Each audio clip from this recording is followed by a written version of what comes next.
Nah, bismillah, kita mulai.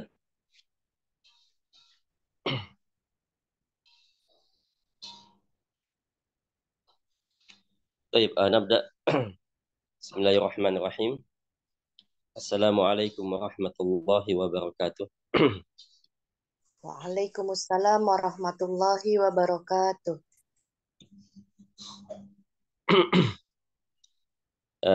Innal hamdalillah nahmaduhu wa nasta'inuhu wa nastaghfiruh wa na'udzu billahi min syururi anfusina wa sayyiati a'malina. May yahdihillahu fala mudilla lahu wa may yudlil fala hadiya lahu. Asyhadu an la ilaha illallah wahdahu la syarika lah wa asyhadu anna Muhammadan abduhu wa rasuluhu la nabiyya ba'dah. Ya ayyuhalladzina amanu taqullaha haqqa tuqatih wa la tamutunna illa wa antum muslimun. Ya ayyuhan nasu taqu rabbakumul ladzi khalaqakum min nafsin wahidah wa khalaqa minha zawjaha wa batha minhuma rijalan katsiran wa nisaa'a wattaqullaha alladzi tasaaluna bihi wal arham innallaha kana 'alaikum raqiba. Ya ayyuhalladzina amanu taqullaha wa qulu qawlan sadida yuslih lakum a'malakum wa yaghfir lakum dhunubakum wa may yuti'illaha wa rasulahu faqad faza fawzan 'azima. Fa in asdaqal hadits kitabullah wa khairal hadi hadi Muhammad sallallahu alaihi wasallam wa syarrul umuri muhdatsatuha wa kullu muhdatsatin bid'ah wa kullu bid'atin dhalalah wa kullu dhalalatin finnar. Naam. Nuwasil kalamana fi tafsir Sa'di. Al-an wasalna ila suratil qalam al-ayah al-hadiyata asyarah.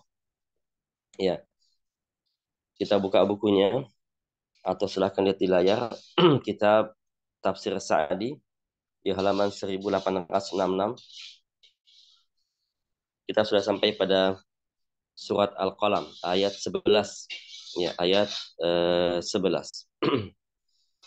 Ya, silakan bagi yang mau membaca tafsirnya ayat 11.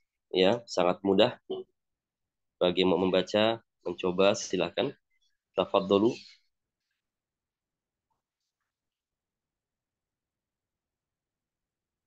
Ya.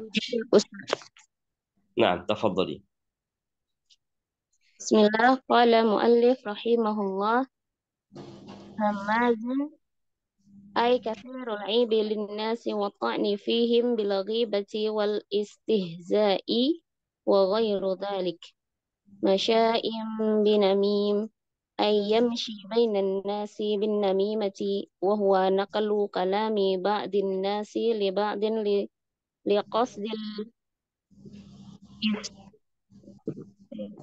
qasdil Ifsadi. ifsadi bainahum wa iqa'il adawati wal baghdha'i. Naam, sahih, Masya Allah. Naam, qiraah sahihah. Ya, di sini yang diperhatikan di sini ada dua. Ya, kathirul aibi, aib. Kemudian bil ghibah wal istihza wa ghairihim wa ghairi dzalik, pakai ghairi. Dia sebagai istisna maka dia mengikuti harakah sebelumnya, ghairi. Nah, ghairi dzalik, sahih. Nah. Baik. Jazakillah khairan. Ada lagi yang lain silahkan. Ada yang mau coba ayat ke-12? Amanah Ustaz. Tafadhali. Allahumma shalli wa sallim wa barik ala Nabi Muhammad. Qala muallif rahimahullah, manna'in lil khair alladhi yalzamuhul qiyamu bihi minal mafaqatil wajibah wal kafarati waz zakawat wa ghairi dzalik mu'tadil alal halqi bizulmihim fi dimaihim wa amwalihim wa a'radihim asim ay kathirul ismi wa zunubil Muta'alliqah. muta'alliqati fi haqqillahi ta'ala. Naam, sahih, Masya Allah. Naam, jazakillah khairan. Qiraah jamilah. Nah, iya. Alhamdulillah, jazakillah khairan. Satu lagi, ya, ayat ke-13. Tafadhali. Ada yang mau coba? Silahkan.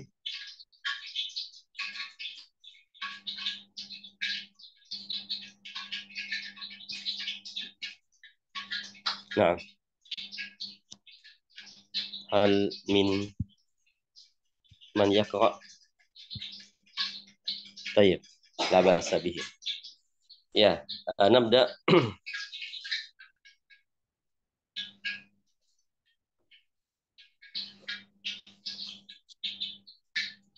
Kita mulai bismillah. Alhamdulillah wassalatu wassalamu ala Rasulillah wa ala alihi wa sahbihi wa mawalah wa ba'd. Qala al-muallif rahimahullah fil ayah hadiyata asyrah. Muallif berkata dalam surat Al-Qalam ayat 11.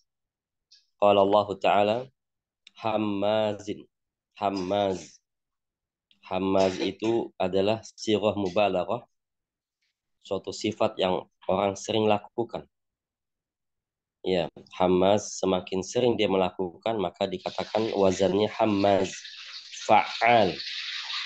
Sebagaimana Allah Ta'ala mengatakan tentang dirinya, fa'al lima yurid. Allah Maha mampu melakukan apa yang dia inginkan. Ya. Dan juga setiap orang yang berbuatnya sering dia berbuat suatu perbuatan bisa kita wazankan dengan bentuk ini. Seperti misalnya yang sering kita dengar dalam sejarah Kadzab, ya. Musailamah al-Kadzab. Dia saking seringnya berdusta dikatakan Kadzab, ya. Kemudian orang saking berani dikatakan Syajja, gitu ya. Semakin jujur, shadaq, seperti itu. Nah, hammaz di sini dari kata hamaza yahmizu, yaitu orang yang suka mencela dengan mulutnya. Sebagaimana yang kita sebutkan dalam surat Wailul likulli humazatil lumazah. Celakalah bagi orang yang suka mencela orang lain dengan mulutnya. Kalau lumazah dengan perbuatannya. Dengan perbuatan menggeplaklah, ya, menendanglah, atau mengejek dengan perbuatannya. Itu menghina orang lain dengan perbuatan. Kalau lumazah, lamazah yalmizu.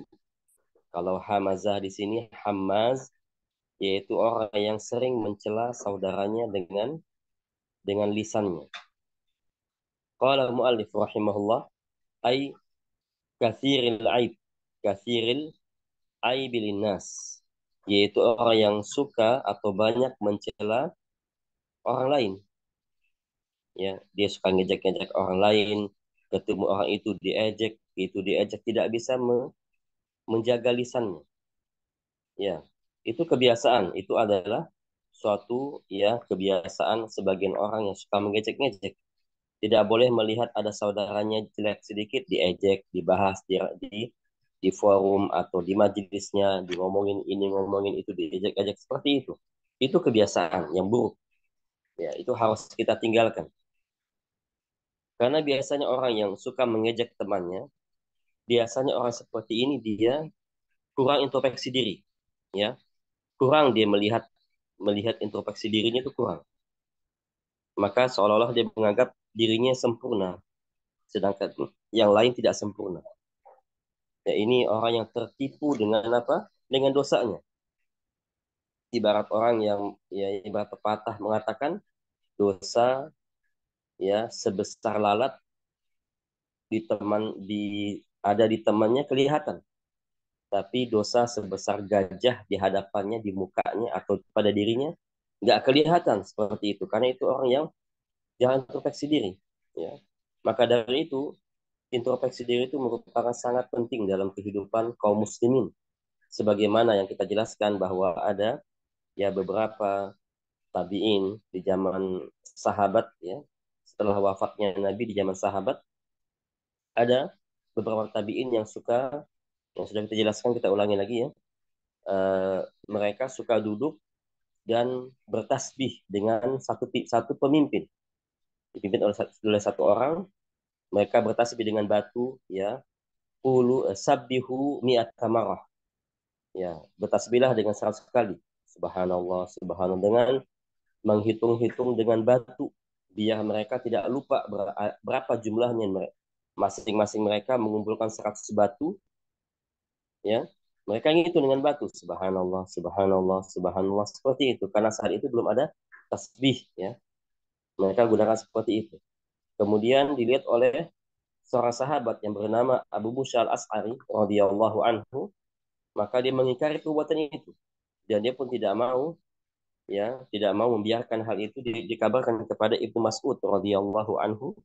Maka datanglah Ibnu Mas'ud kepada mereka, ya, Ibnu Mas'ud mengatakan, ya, kalau kalian menghitung-hitung inta'udu akhta'akum, ya, kalau kalian menghitung dosa-dosa kalian, lebih baik daripada kalian menghitung seperti itu.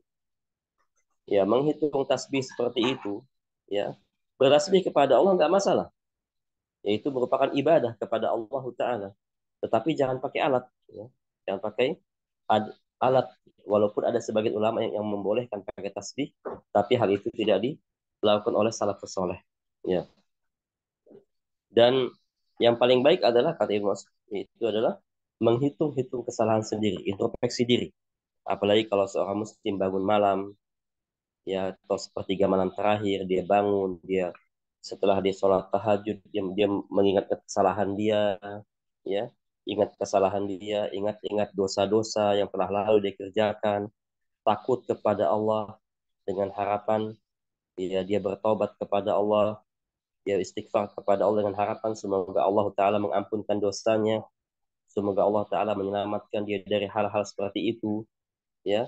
Tentu orang yang seperti ini, yang suka introspeksi diri ini, akan menimbulkan sifat tawadu, ya, akan tawadu. Dia lihat orang lain salah, aduh, kayaknya saya juga banyak salah, nggak perlu, ya, ngurusin orang lain lah, urus diri sendiri dulu aja, perbaiki diri sendiri, seperti itu, ya. Ketika dilihat orang lain berbuat dosa, aduh, saya jangan sampai kayak gitu lagi nih, ya, dia terus menjaga dirinya. Itu orang yang introspeksi diri. Tapi kalau orang yang nggak pernah introspeksi diri, wah, dianggap semuanya orang salah, dia yang benar, ya. Kalau ngomong dia pengen paling benar, paling dianggap, ya. Kalau berbuat dianggap dia paling benar, seperti itu. Lalu muncullah dengan sikap seperti itu, muncullah penyakit-penyakit hati yang dia merasa dirinya sombong, merasa diri lebih sempurna, merasa lebih hebat, merasa lebih atas. Kemudian apa? Kemudian berikutnya dia mulai mencela-cela orang lain. Itulah, ya, deretan-deretan atau, ya, sebab-sebab terjadinya orang yang suka menjeleki orang lain. Ya, intinya adalah kurang introspeksi diri, tidak sadar diri, ya, bahwa dirinya juga banyak dosa, dia juga butuh dengan ampunan dari Allah Ta'ala, dia juga harus bertobat kepada Allah, lupa akan hal itu, malah ngurusin orang lain. Si Anu lah, si Anu begini, si ini begitu, semacam dia berbicara di hadapan teman-temannya. Maka dari itu, ya, Allah Ta'ala mengatakan, Hamazin, ay kathiril aib linnas. Banyak mencela orang lain. Wa ta'ni fihim, dan banyak pula, ya, menyakiti hati orang lain. Wa ta'an, ta'an itu dari kata apa? Ta'an, menusuk. Ta'an ayat anu, seperti dokter menusuk jarum suntikan kepada pasiennya, itu menusuk namanya. Yuta'an, ditusuk. Nah, hatinya atau lisannya itu suka menusuk hati orang lain. Kalau ngomong nyakiti orang lain, kalau ngomong suka menusuk hati orang lain, seperti itu. Itulah hamazin, ya, mereka yang tidak bisa menjaga lisan mereka. Lisan sederhana dia ucapkan, tetapi akibatnya orang sakit hati, orang kecewa, orang, ya, merasa terzalimi dengan ucapannya. Itulah orang-orang yang hamaz, kata Allah Ta'ala di sini. Ya. Maka Rasul mengatakan, ya, Man yatman li, barang siapa yang bisa menjamin ma baina lihyai wa fakhidaihi atman lahul jannah. Barang siapa yang bisa menjamin, dia menjaga antara kedua lihyahnya atau kedua antara jenggot sama kumisnya, yaitu lisannya, dan di antara kedua pahanya itu kemaluannya.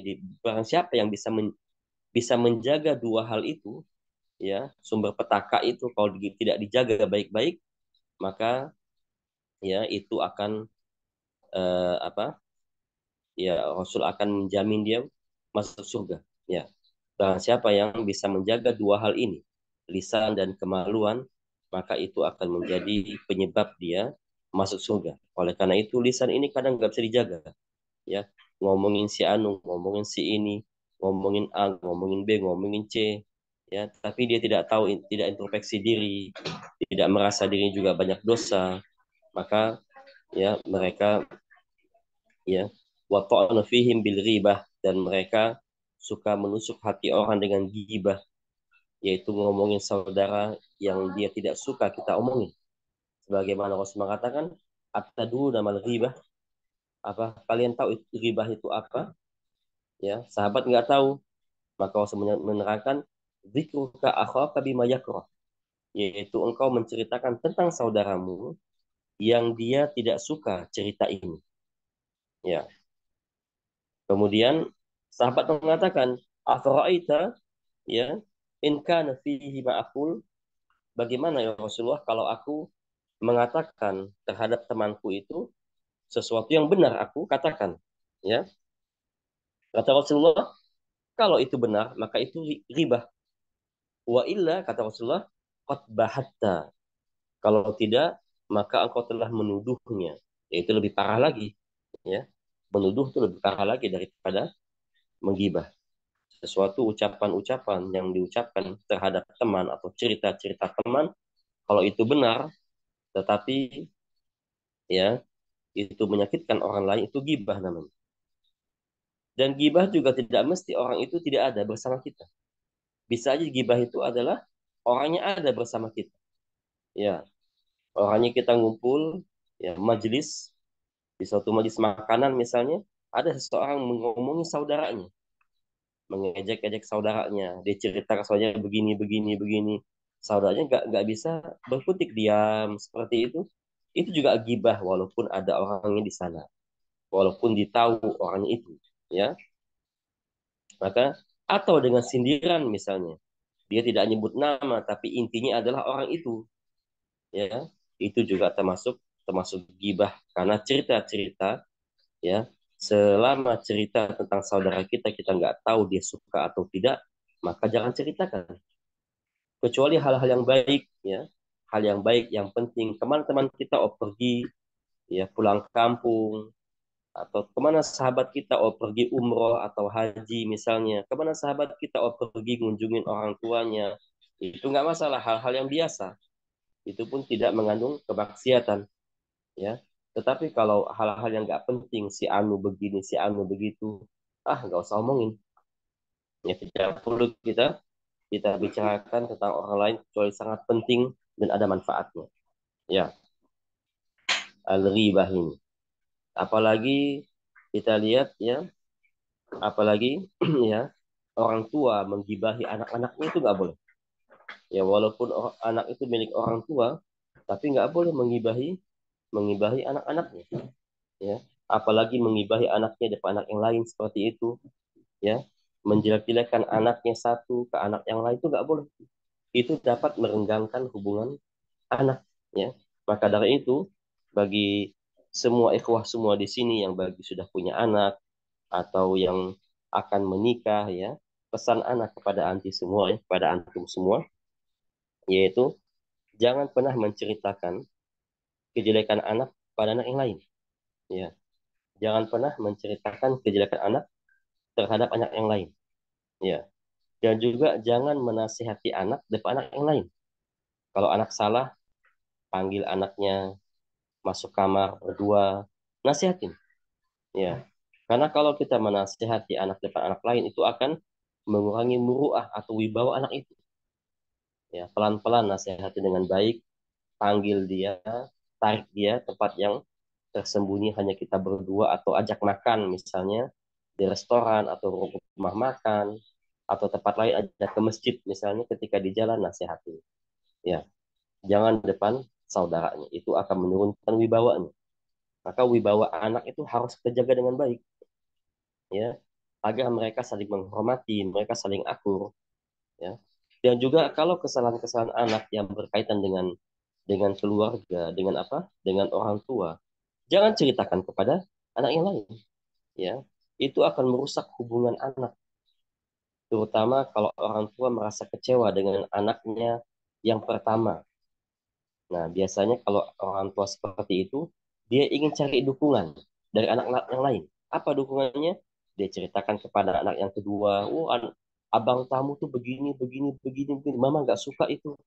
Cari dukungan dia. Akhirnya abang sama adik berantem. Cari lagi ke anak yang ketiga. Oh, kakak kamu tuh begini, begini, begini. Mama nggak suka itu. Tolong nasihatin itu. Ya, akhirnya anak sama anak berantem. Kamu nggak boleh begini, begini. Akhirnya berantem. Itu akibatnya. Akhirnya apa? Rusaklah keluarganya, tidak akur. Kakak adik tidak akur, tidak saling bantu, tidak saling membahu-membahu. Ini semua apa? Semua disebabkan oleh orang tuanya yang salah dalam mendidik anak, yang salah dalam dalam bermuamalah dengan anak-anak. Maka ya, anak-anak yang kita miliki, apakah masih kecil atau sudah dewasa, apalagi sudah menikah, anak-anak yang kita miliki atau bahkan menantu yang kita miliki itu, jaga wibawa mereka dengan baik. Lihat, lihat dia salah, panggil, nasihati dengan baik, begini, begini, begini, nasihati. Kalau dia melanggar syariat, nasihati, ya, seperti itu. Kemudian kalau anak-anak itu ya mendapatkan kesusahan, bagaimana peran orang tua itu, mengayomi anak-anaknya semua.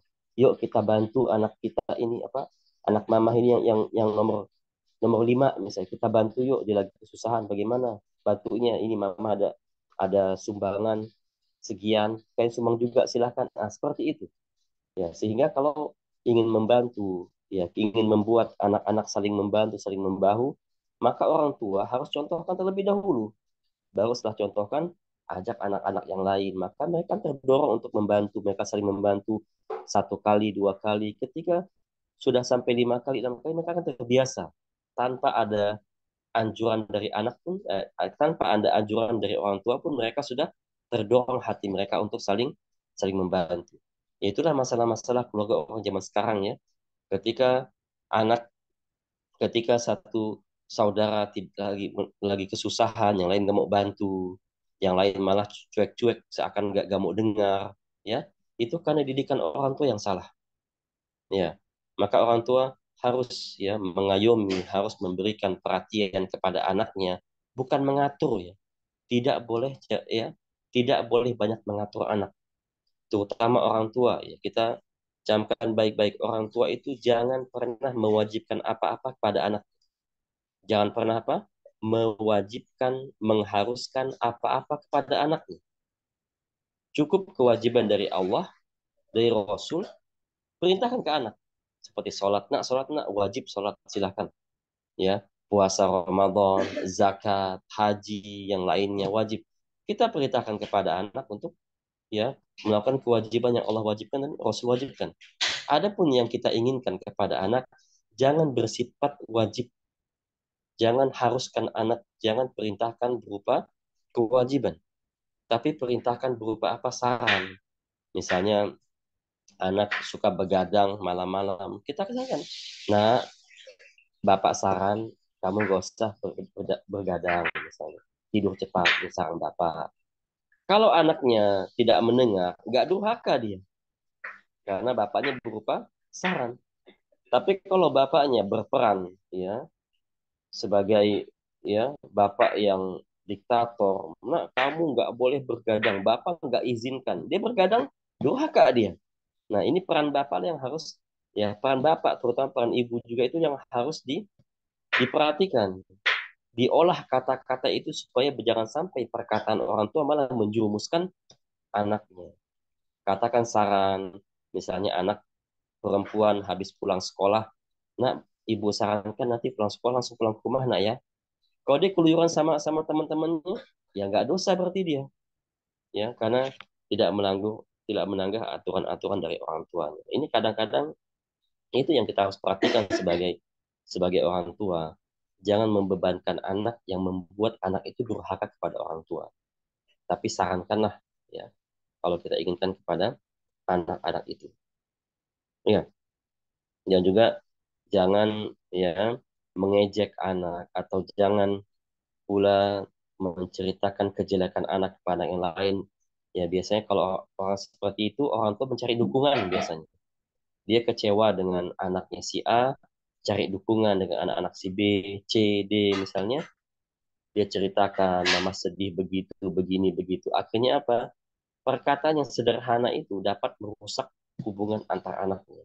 Dan ini adalah orang tua yang gagal dalam mendidik anak, tidak berhasil nih.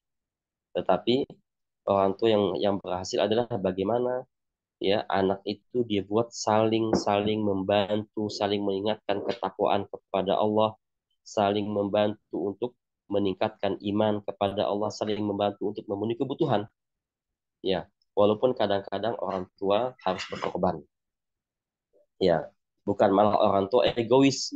Yang penting kasih orang tua, anak-anak gak perlu kasih. Nah, itu egois seperti itu. Nanti akhirnya apa? Ya, anak-anak jadi bermusuhan lah, gak akur lah, ya, bertengkar lah. Ya, nanti yang dimenangkan oleh orang tua siapa? Anak yang banyak duit nanti yang dimenangkan gitu ya. Nah, itulah ya fenomena yang terjadi. Maka kita harus banyak banyak ya mempelajari bagaimana muamalah dengan keluarga, muamalah dengan anak-anak yang harus kita pelajari. Ya, intinya adalah bagaimana ya seorang tua itu membuat anak-anaknya itu akur, ya, dan membuat anaknya kompak serta saling membantu dalam kebaikan, walaupun harus berkorban, ya. Maka kalau anak-anak saling membantu seperti itu, mustahil dia lupa sama orang tuanya, mustahil. Ya. Kalau anak-anak saling membantu, jika anak si A kesusahan, B dan C dan D ikut membantu, ya, dan yang lainnya juga ketika kesusahan dibantu oleh yang abang-abang adik-adiknya bantu misalnya. Kalau itu sudah terjadi keharmonisan, mustahil orang anak-anak itu melupakan orang tuanya, mustahil, ya. Tetapi kalau orang tua egois, ya, yang penting bantu orang tua, adik-adik kakak nggak usah, suruh mereka cari sendiri, ya, disuruh anaknya pelit sama sesama anaknya, ya, yang nggak boleh pelit sama orang tua saja, itu ada seperti itu. Nanti apa, berbalik malah, ya, berbalik malah anak-anak itu akan pelit sama orang tuanya nanti, karena dia mengajarkan pelit sama adik-adik kakaknya, ya, nanti suatu saat maka Allah Taala akan membuat hati anak itu kan pelit sama orang tua. Itu didikan yang tidak baik, ya. Maka dari itu menjaga kekompakan, menjaga keakurat anak itu sangat penting, ya, walaupun harus dengan berkorban, ya. Yang satu dalam hal ini, ya, dalam ayat ini, maka jangan pernah menceritakan kejelekan anak kepada anak yang lain, ya. Jangan pernah menceritakan keburukan, kejelekan anak pada anak yang lain. Kalau anak itu bersalah dan kita yakin bersalah, ya, hampiri dia, ngomong baik-baik, empat mata, ya, dengan harapan-harapan, dengan kata-kata yang baik, kata-kata yang sopan, dengan bimbingan yang baik seperti itu, ya, baru, ya, itu akan meminimalisir, ya, kejahatan yang dilakukan, dan itu juga akan bisa menjaga hati-hati abang-abang, adik-adik, kakak-kakaknya, ya. Kemudian waqa'nu fihim bil ghibah, yaitu, ya, menyakiti hati orang dengan gibah, wal istihza, dengan mengejek-ngejek orang lain. Apa ngejek-ngejek dengan apa? Dengan panggilan si botak lah misalnya, si hitam lah seperti itu, si pendek lah seperti itu nggak boleh. Istihza, ya, mengejek, memanggil orang seperti itu nggak boleh. Carilah kata-kata yang baik, ya. Cari kata-kata yang baik, misalnya, ya, si Muhammad tuh yang si siapa yang pintar itu loh, Muhammad yang itu loh, yang soleh itu, cari-cari kata yang baik, ya. Atau si Ali itu yang dia suka berbakti kepada orang tua, itu siapa itu? Mana dia gitu ya. Cari kata-kata yang baik, itu akan melatih orang lain juga akan berkata baik. Wa ghairu dzalik, dan yang lainnya, ya. Dan yang lainnya tidak boleh ya mengejek-ejek orang lain dengan lisan yang kita miliki, ya, mengejek-ejek orang lain baik dengan ya perbuatan maupun perkataan, baik di depannya maupun di belakangnya, baik dengan sindiran maupun secara langsung, tidak boleh. Ya, artinya ucapkanlah kata-kata baik, ya. Bersyukur kepada Allah, Allah memberikan lisan kita lisan yang baik, ya, lancar berbicara, maka gunakan dengan baik, gunakan sesuai dengan perintah Allah Ta'ala. Jangan mudah-mudah mengucapkan kata-kata yang buruk, jangan mudah-mudah mencela orang atau menggibahin orang, ngomongin orang, nggak usah, ya. Dan bahkan subhanallah, salah satu orang yang susah mengucapkan kalimat la ilaha illallah ketika akhir hidupnya itu yaitu orang yang suka ngomongin orang lain, ya. Maka Rasul mengatakan man kana akhir kalamihi la ilaha illallah dakhala jannah. Barang siapa yang akhir ucapannya di dunia ini mengucapkan kalimat la ilaha illallah dakhala jannah, dia pasti masuk surga. Dan ciri-ciri orang yang mampu melakukan ya mengucapkan kalimat la ilaha illallah ketika akhir hayatnya itu adalah orang yang suka berkata baik, suka baca Quran, suka baca zikir-zikir kepada Allah, zikir yang disunahkan oleh Rasul, diajarkan oleh Rasul, suka memberikan nasihat-nasihat baik kepada orang lain dengan cara yang baik, dengan lisan yang baik, dengan momen yang baik, dan dengan bahasa-bahasa yang baik, dan apalagi tidak suka menceritakan aib orang lain. Nah, ya kalau orang suka menceritakan aib-aib saudaranya, suka menceritakan keburukan, wah si Anu begini, si Anu begini, begini, begini, begini. Wah, susah dia mengucapkan kalimat La ilaha illallah terakhir di akhir ayatnya. Maka dari sekarang ya, kita bertobat kepada Allah mumpung masih ada waktu yang sangat luas yang Allah berikan kepada kita semua. Yang suka-suka menggibah, stop. Yang suka memfitnah juga stop. Yang suka ngomongin orang juga stop. Jangan ya hiasi lisan kita dengan baik-baik. Kalau bicara baik-baik, bicara misalnya gimana planning kita ke depan nih. Oh gimana, apa kabar si Anu? Bagaimana kita bisa bantu apa dia gitu ya. Bisa bantu apa kita kepada dia? Bagaimana sikap kita? Seperti itu. Baik-baiklah kalau ngomong, ya. Jangan merusak hati atau merusak lisan dengan perkataan-perkataan yang buruk terhadap saudara-saudara kita. Kemudian qala Masyaim bin Amin. Ya, ini sangat berkaitan. Orang yang menggibah ini berkaitan dengan apa? Adu domba. Itu berkaitan. Masyaim bin Amin, dia yang suka berjalan dengan adu domba, mengadu domba orang lain. Karena orang yang gibah itu suka ngomongin orang lain, sedikit banyak dia telah menjatuhkan harkat dan martabat saudaranya. Dan sedikit banget dia telah merenggangkan hubungan saudaranya. Ya, kalau orang tua menjelekkan anaknya di depan anak-anak yang lain, ya sedikit banyak itu akan menurunkan wibawa anak itu. Pertama, itu akan terjadi. Yang kedua, sedikit banyak akan merenggangkan hubungan mereka. Ya, akan merenggangkan hubungan mereka. Dan juga seseorang menceritakan tentang si A, si B, si C, hanya menceritakan saja, bukan untuk mengajak agar kita jauhin mereka, tidak. Hanya menceritakan saja tentang aib, oh si fulan begini gini tadi, begini begini begini begini. Sedikit banyak itu akan turun wibawa orang ini di hadapan kita, orang yang kita ceritakan.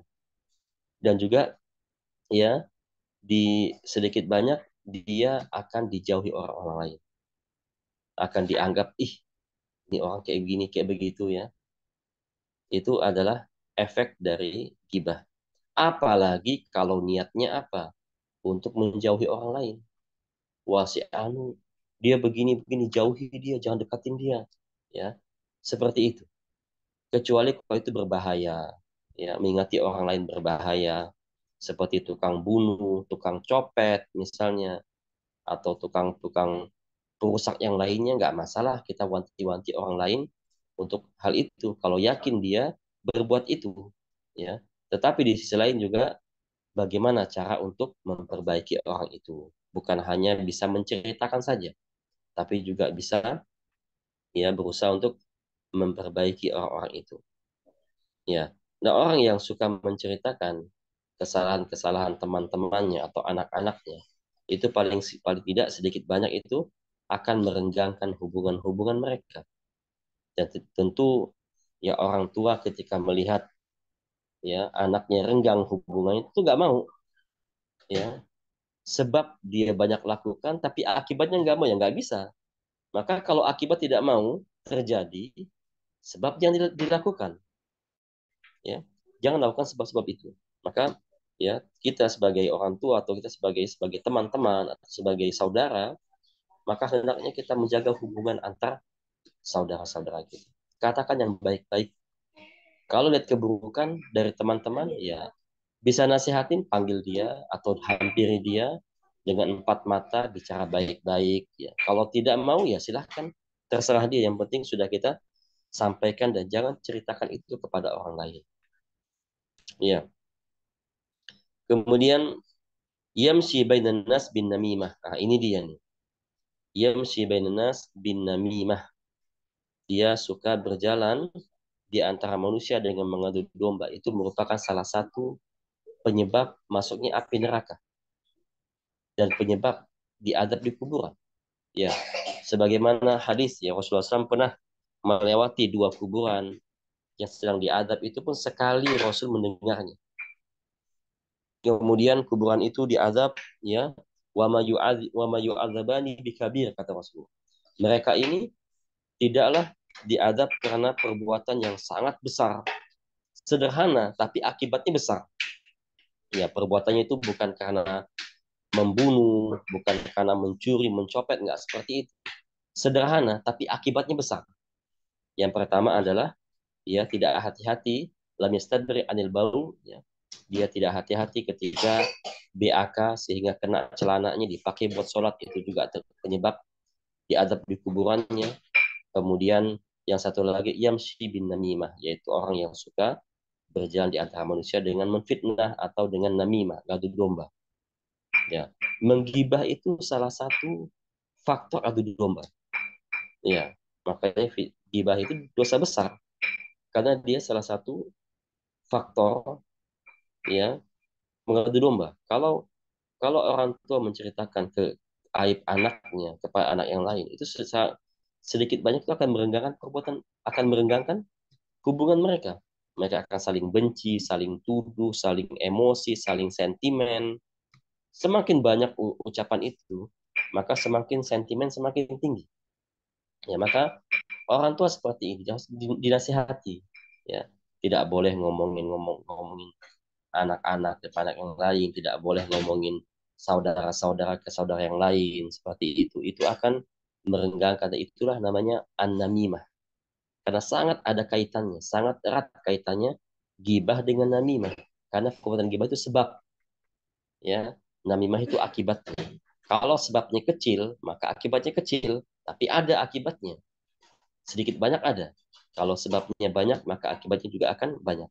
Oleh karena itu ya ikhwah, ya, sehebat-hebatnya gibah dan sehebat-hebatnya adu domba, itu tidak akan bisa mengganggu seorang muslim dan mukmin yang berakal. Artinya apa? Sehebat-hebatnya orang yang menggibah atau orang yang mengadu domba kita, kita sebagai mukmin tidak akan terpengaruh dengan orang itu. Jangan pernah terpengaruh dengan ucapan orang yang menjelek-jelekan saudaranya. Justru kalau ada orang-orang yang menjelekkan saudaranya, justru kita kasih apresiasi orang itu, ya. Kita kasih apa? Apresiasi ke orang itu. Orang itu sudah mendapatkan pahala yang akan ditransfer dari orang yang menggibah tadi. Kita harus hati-hati. Dan orang yang suka menggibah itu hati-hati dia, subhanallah, ya, jauhi orang seperti ini. Jangan dekatin, ya. Jangan dekati orang seperti ini karena hari ini dia bawa berita orang lain kepada Anda, besok dia akan bawa berita Anda kepada orang lain. Iya. Maka dari itu, ya, tahan lisan dan tahan perbuatan, ya, tahan prasangkaan. Ahsan, yang paling baik adalah introspeksi diri aja. Di mana-mana kita lihat, wah, ingat dosa itu akan, ya, ingat-ingat dosa seperti itu sambil minta ampun kepada Allah, itu akan menjadi penyebab Allah menjauhkan kita dari dosa-dosa yang lainnya. Ya, itu penyebab, ya, Allah Ta'ala menjauhkan kita dari dosa-dosa yang lainnya. Ya, dan mereka yang suka menggibah itu, maka Rasulullah SAW mengambil pelepah kurma, ya, mengambil satu pelepah kurma dibelah dua dan ditancapkan ke masing-masing kuburan itu. Ya, kemudian Rasul mengatakan semoga adab mereka terhenti, terpending sejenak sampai batang ini kering. Ya, maka itu pun terhenti. Dan kalau orang sudah diadab di api di kuburannya, dan besar kemungkinan akan diadab di akhirat nanti. Sebagaimana yang Rasul katakan, innal qabra manzil min manazil akhirah. Kuburan itu adalah, ya, satu pijakan menuju akhirat. Faman naja minhu wa ma ba'dahu aisar, kata Rasulullah. Barang siapa yang selamat di kuburannya, tidak diadab, maka kehidupan setelahnya lebih mudah lagi. Lebih mudah dia menjalani proses-proses hisab, mizan, sirat, akan mudah. Ya, wama, ya, barang siapa yang wama lam yanju minhu, barang siapa yang tidak selamat di kuburannya, wama ba'dahu asyad, kata Rasulullah. Kalau nggak selamat di kuburannya, maka di akhirat lebih sadis lagi, lebih dahsyat lagi hukumannya. Ya, maka dari itu penyebab-penyebab ini harus kita hilangkan. Ya, hilangkan dengan apa? Introspeksi diri, dengan bertobat kepada Allah, dengan selalu meneropong dosa-dosa kita sejauh mana. Ingat-ingat dosa dulu, jangan sampai terulang. Hati-hati langkah-langkah kita, jangan sampai melangkah ke situ lagi. Ya, itulah solusi yang diajarkan oleh sahabat Ibnu Mas'ud radhiyallahu anhu kepada kita. Introspeksi diri, lihat diri kita, itu dapat akan melindungi kita dari perbuatan dosa itu. Iya. Waqala, ya, dan juga dalam hadis yang tadi, hadis kuburan tadi, ya, Rasulullah SAW hanya diperdengarkan oleh Allah. Allah yang memperdengarkan Nabi cuma sekali. Kemudian Rasul mengambil pelepah kurma dibelah dua, ditancapkan kepada kuburan itu cuma sekali saja. Ya, sekali saja. Dan sahabat ketika melihat itu, paham sahabat bahwa itu adalah, ya, mukjizatnya Nabi. Itu mukjizatnya Nabi. Itu tidak dimiliki oleh selain Nabi. Maka dari itu sahabat nggak ada yang ketika masuk kuburan atau masuk ke area kuburan tancap-tancepin pohon-pohon satu persatu, semoga dihentikan adabnya. Dari mana Anda tahu dia diadab oleh Allah Ta'ala? Oh, kira-kira saja. Oh, nggak boleh kira-kira. Ya. Kemudian tidak ada juga yang apa? Yang menyiram-nyiramkan air di kuburan gitu ya. Sebagaimana orang zaman sekarang suka ketika ziarah kuburan itu ditaburkan bunga, disiram-siramkan air, nggak ada manfaatnya.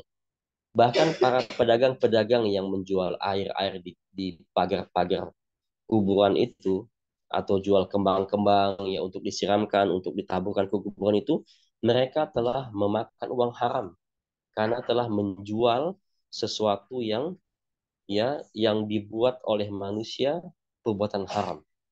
Itu namanya as-sadanah atau penjaga kuburan yang memakan harta haram. Ya, mereka menjual botol-botol, bukan buat minum. Kalau buat minum nggak masalah ya. Jual botol minuman atau jual botol isinya air minum, orang beli kehausan, dia beli minum halal buat dia dan halal buat penjualnya. Ya. untungnya juga halal. Tetapi minuman itu, air itu bukan buat minuman, tapi buat menaburkan ya air ke kuburan, itu haram hukumnya. Yang menjual dapat uang haram, dia berdosa. Yang membeli juga berdosa, telah membeli sesuatu yang tidak ada manfaatnya, ya disiram-siramkan ke kuburan, nggak ada manfaatnya. Karena sahabat tidak pernah melakukan itu merupakan mukjizat Nabi SAW. Kalau itu adalah bermanfaat, tentu sahabat sudah melakukan itu. Dan Rasul juga ketika bertemu kuburan lain, oh tancap-tancapkan semua, ya kuburan-kuburan, tancap-tancapkan semua kuburanku, siram-siram semua kuburan-kuburan. Tapi ya mereka salafus saleh tidak melakukan hal itu. Itu menunjukkan itu nggak ada baiknya. Ya, apalagi dengan membeli kembang-kembang yang cukup mahal, ya tahu berapa harganya juga, Anda nggak tahu berapa harganya beli kembang dengan berbagai warna-warni, apalagi beli daun pandan gitu ya, warna-warni ditaburkan ke apa ke kuburan, itu nggak ada manfaatnya. Ya ahsan sebagaimana dilakukan oleh para salafus soleh. Qala wa huwa naqlu kalami ba'din atau ba'din nas li ba'din, yaitu namimah atau masya bin namimah itu adalah orang yang suka mengucapkan atau memindahkan kata-kata dari sebagian manusia ke sebagian yang lain. Artinya menceritakan orang lain. Kalau dia ke A, ceritakan kepada si B. Kalau ke B, ceritakan tentang si A. Seperti itu. Kalau dia ke kelompok A, menceritakan tentang kelompok B, kelompok C, kelompok D. Wah, ceritakan pulang banyak sekali. Kalau dia ke kelompok B, ceritakan tentang kelompok A, kelompok C, kelompok D. Seperti itu. Naqul kalam ba'din nas li ba'din. Ya, pindah-pindahkan kata seperti itu. Ya. Tujuannya apa? Liqasil ifsadi bainahum, untuk merusak hubungan. Karena walaupun tujuannya nggak merusak hubungan, tapi sedikit banyak akan merusak hubungan. Ya, kecuali kalau ya hal-hal yang penting diceritakan, seperti saudara kita sakit, ya dia masuk rumah sakit, bagaimana nih sikap kita nih, yuk kita besuk, yuk kita beri hadiah supaya dia bahagia, itu nggak masalah, hal-hal yang baik. Atau teman kita kena musibah, bapaknya meninggal, yuk kita takziah, kita hibur dia, kita beri hadiah supaya dia nggak, supaya meminimalisir kesedihannya. Kalau dia punya utang sama antum, coba lunaskanlah hutangnya untuk meminimalisir kesedihan dia, seperti itu ya. Kata-kata yang baik, motivasi untuk menggabungkan atau merapatkan hubungan-hubungan saudara itu sangat baik ya. Itu bukan gibah namanya. Dan juga ya apa gibah yang diperbolehkan adalah yaitu gibah seorang orang yang dizolimi, mengadu kepada penegak hukum, seperti orang dizolimi sama temannya, dia ngadu kepada hakim, wah hakim teman saya begini gini gini, dia zolimi saya begini begini begini, dan ada buktinya, itu bukan gibah namanya. Itu artinya menghapus ya, menghapus kezaliman dan kemaksiatan dengan cara seperti itu. Itu juga bukan gibah. Yaitu gibah adalah atau namimah adalah orang yang suka merusak hubungan orang lain dengan bergibah. Dan gibah walaupun tidak tujuannya merusak hubungan, tetapi ya hanya curhat saja gitu ya. Ini saya mau curhat sama kamu, ya gibahlah dia. Tujuannya curhat, tetapi apa? Sedikit banyak akan menurunkan wibawa yang diceritakan itu, dan juga dapat merenggangkan hubungan-hubungan saudaranya. Ya. Wa iqa'il adawati wal baghdha, dan akan ia menanamkan permusuhan dan kebencian antar manusia, antar saudara. Itulah ya efek dampak negatif dari gibah dan namimah itu sedikit banyak ya akan merusak hubungan orang lain dan akan memberikan ya permusuhan terhadap sesama dan kebencian ya, terutama antara bapak sama ibu ya, kemudian terutama antara anak-anak, antara saudara-saudara, cucu-cucu, seperti itu. Jaga baik-baik. Kalau ada aib, kalau ada kesalahan, tarik tangannya baik-baik, ya, nasihati empat mata, ya harap dengan kata-kata yang baik, dengan kata-kata yang hormat, ya, tapi tidak menyakiti dia, ya. Itulah diantara yang bisa kita bicarakan hari ini tentang apa bermuamalah dengan keluarga, ya. Baik. Di sini jika ada pertanyaan disilakan. Ada pertanyaan di sini di chat, ya. Izin bertanya, bagaimana hukum orang tua yang pelit kepada anak-anaknya? Ya, kalau orang tua telah memberikan hak kepada anaknya, ya, itu tidak pelit.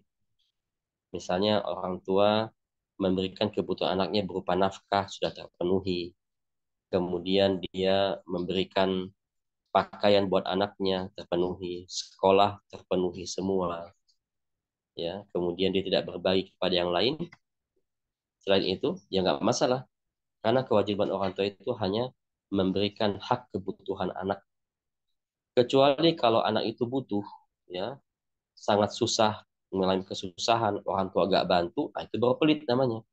Seperti misalnya anak nabrak mobilnya, nabrak kendaraan lain, butuh biaya besar buat ganti kendaraan itu, dia nggak punya biaya buat ganti itu, sedangkan bapaknya mampu, bapaknya harus bantu, ya harus membantu anaknya untuk itu. Kalau nggak bantu, padahal dia membutuhkan, maka itu baru dikatakan pelit, itu haram hukumnya, ya. Itu haram hukum, nggak boleh pelit seperti itu, karena kita ada hubungan kerabat. Kalau tetangga yang kita tidak bantu, ya nggak masalah, ya. Tetangga ngalami kesusahan, dia kecelakaan, dia nggak punya harta, nggak kita bagi, ya nggak masalah. Kalau dia minjam, kita pinjamkan, gitu ya.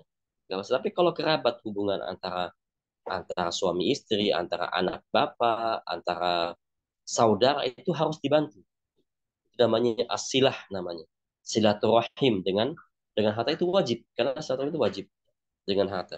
Kalau dia tidak susah, tidak mengalami kesusahan, anaknya baik-baik saja, bapaknya dapat harta misalnya, dapat proyek atau apa, nggak berbagi, anak nggak berbagi kepada anaknya nggak butuh banget, ya tidak, itu bukan dikatakan pelit, itu nggak apa-apa, ya.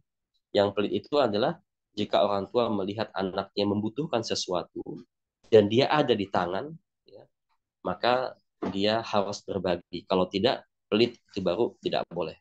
Itu namanya silaturahim dengan harta, itu wajib hukumnya. Iya. Kecuali kalau anak itu sudah punya harta tapi nggak mau digunakan, gitu ya.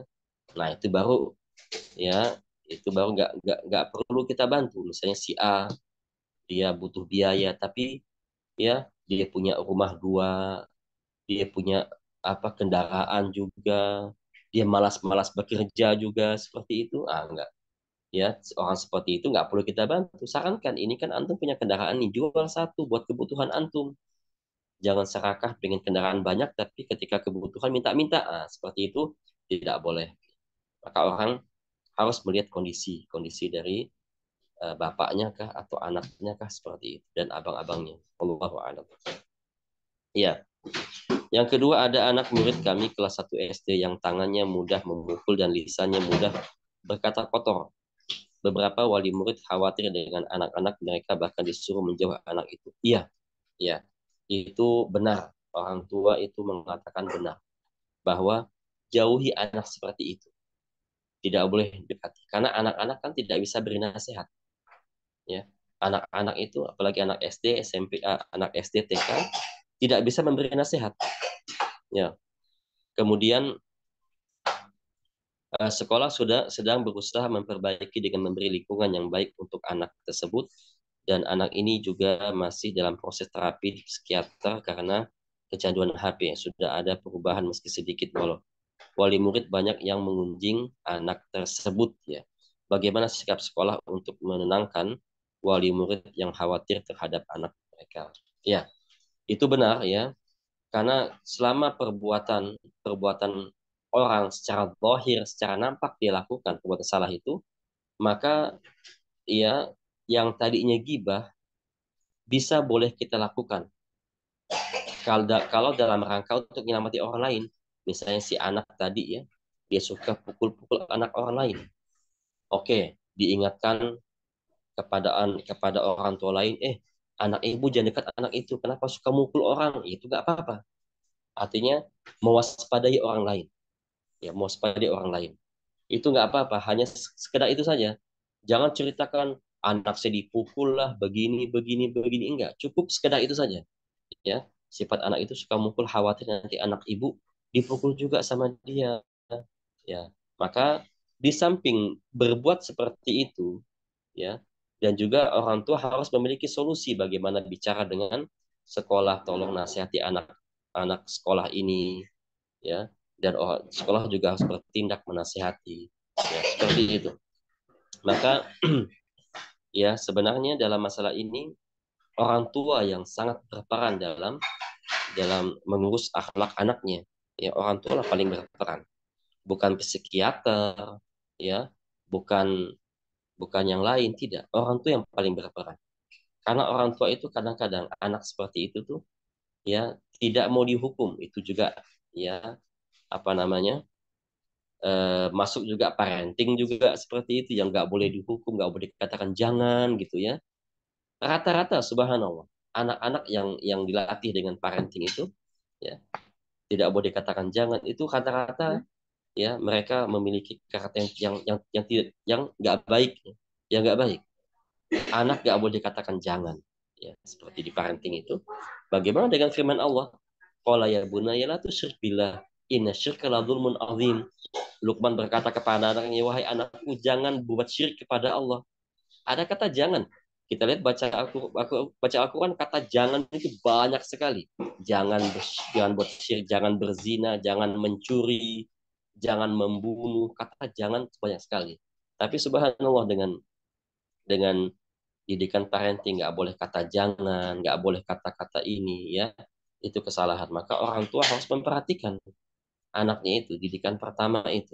Kalau anak-anaknya yang seperti itu berarti menunjukkan bahwa orang tua itu jarang memperhatikan anaknya, jarang mengevaluasi, dan jarang juga menasihati anaknya. Ya, akan terjadi seperti itu. Akhirnya kalau nanti kalau sekolah yang bertindak menasihati anaknya, nanti orang tuanya kecewa, datanglah pengacara ke sekolahan, datanglah kepolisian ke sekolahan. Seperti itu zaman sekarang.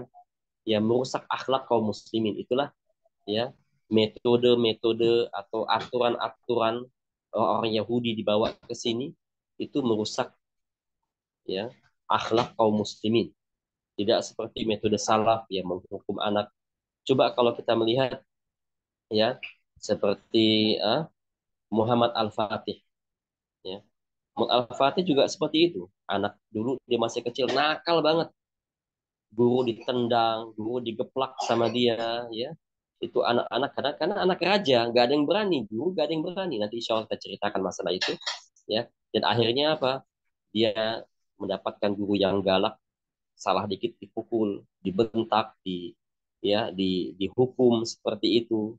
Kemudian ya ketika dia memenangkan peperangan, dia mengatakan inilah hasil dari didikan guruku yang dulu menghukumku dengan tegas sehingga aku seperti ini.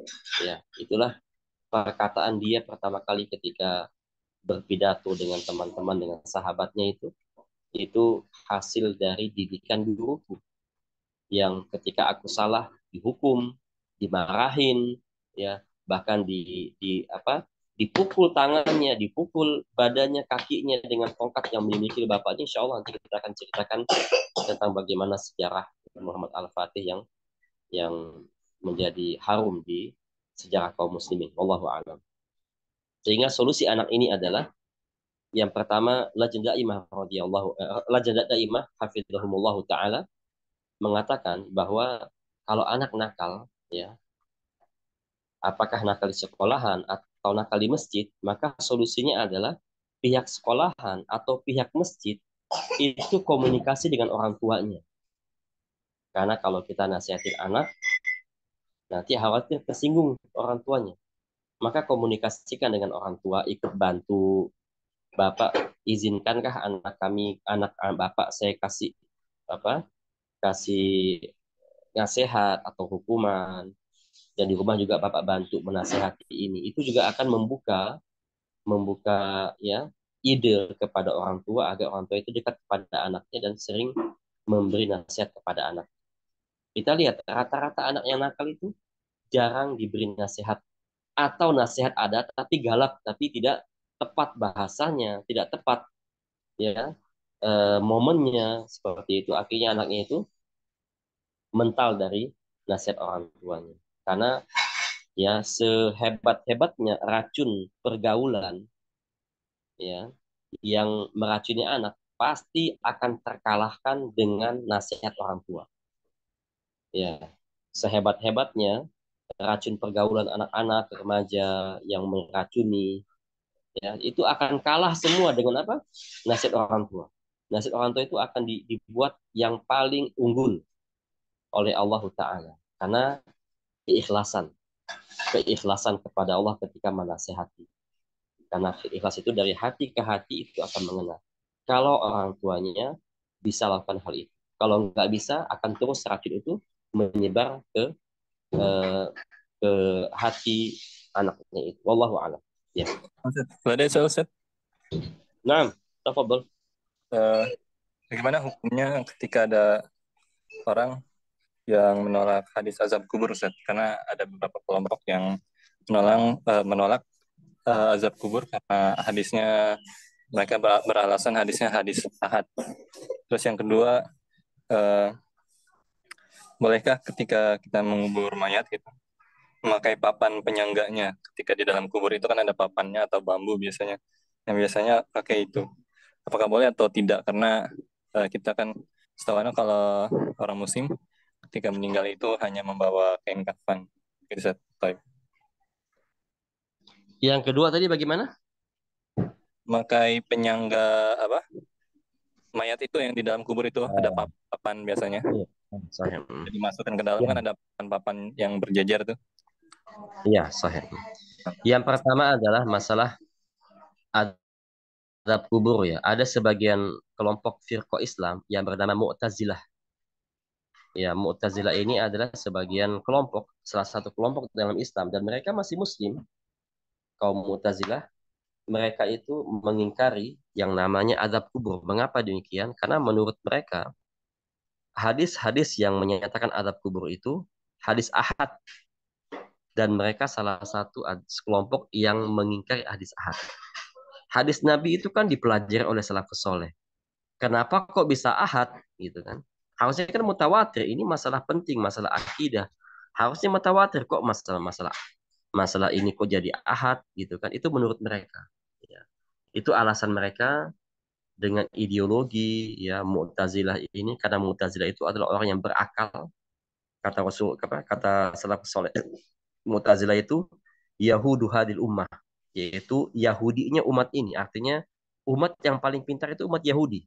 Akal mereka lebih pintar dari yang lain. Allah mengatakan, waqad faddalnakum 'alal alamin. Kami lebihkan kalian dari semua ya hamba di alam semesta ini. Artinya apa? Kelebihan akal mereka. Dan di umat Islam itu akal yang paling cerdas, yang paling pintar itu kaum Mu'tazilah yang main akal. Oleh karena itu dengan akal yang mereka miliki sehingga mereka ya termakan dengan akal mereka sendiri, gak mungkin kabar tentang adab kubur yang sepenting ini menjadi ahad.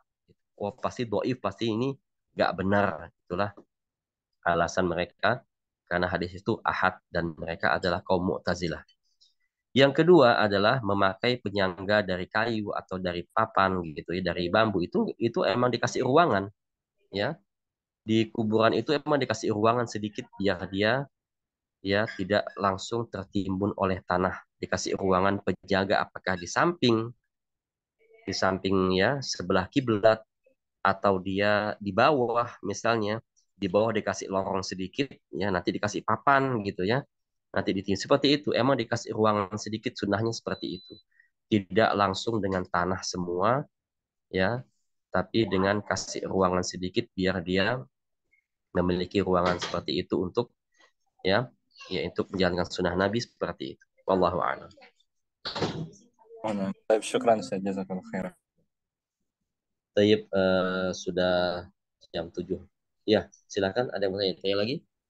Assalamualaikum, Ustadz izin menanyakan untuk kasusnya seseorang yang sering gibah dan namimah hingga ini menjadi habit Ustadz kebiasaannya gitu. Kemudian sampai masuk rumah sakit pun tetap masih melakukan hal yang sama. Dan seseorang ini adalah orang yang terdekat berada dengan kami Ustadz. Hingga akhirnya wafat. Pertanyaannya adalah apa yang bisa kami lakukan Ustadz dengan amalan-amalan yang bisa mendatangkan kebaikan bagi kubur dan akhirat orang yang kami cintai karena Allah Ustadz. Iya, yang pertama orang sekitarnya tidak terpengaruh dengan ucapan dia. Tadi kita katakan sehebat-hebatnya gibah atau adu domba itu nggak akan pengaruh kepada orang beriman. Orang beriman akan bersikap netral walaupun didorong-dorong kanan kiri dia akan netral. Itu pertama. Yang kedua yaitu orang-orang sekitarnya itu memintakan maaf kepada orang yang dia gibahi. Ya, lepaskan maafnya. Dia menggibahi si A, datangin si A. Ya dengan cara yang baik, dengan lembut, dengan apa? Dengan keakraban, dengan bahagia bertemu dengan si A. Ceritakan pelan-pelan ini tolong maafkan, ya tolong maafkan ya. Nah, dimaafkan, alhamdulillah satu poin sudah dapat. Datang lagi si B, ke C, seperti itu. Ya, itulah salah satu yang dapat membuat meminimalisir ya, meminimalisir. Kalau kalau di dunia sudah dikatakan maafkan, berarti selesai masalahnya, ya, selesai masalahnya. Tetapi kalau nggak maafkan itu masalahnya, ya, itu masalah beratnya. Maka tugas kita itu bukan tugas wajib, tapi tugas sunnah nggak perlu artinya nggak wajib kita lakukan itu tugas sunnah ya artinya dia yang mengotori dia yang harus beresin harus bersihkan bukan kita yang harus bersihkan kalau kita mau bersihkan ya silakan ya tapi kalau kita nggak mau bersihkan dia yang buat kotor ya dia harus bersihkan sendiri artinya dia kalau menjelekkan temannya dia juga harus membersihkan nama temannya itu bukan kita tapi kalau kita mau bantu ya silakan gitu ya apalagi kalau sudah kendalanya apa? Kendalanya ketika kita sudah mau membereskan, dia sudah meninggal dunia, kita mau membersihkan dengan datang kepada si A, minta maaf atas dosa-dosa si Fulan yang meninggal tadi. Kalau dimaafkan, alhamdulillah itu poin satu kebaikan. Tapi kalau nggak dimaafkan ya bagaimana? Gitu. Udah seperti itu kejadiannya. Kita sejauh itulah yang bisa kita lakukan. Wallahu a'lam. Ya, sudah alhamdulillah. Insya Allah kita sambung lagi.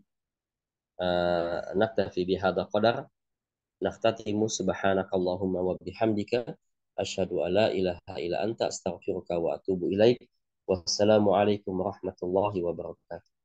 Waalaikumsalam. Waalaikumsalam warahmatullahi wabarakatuh. Jazakumullah khairan Ustaz. Barakallahu fiik. Jazakallahu khairan. Barakallahu fiik.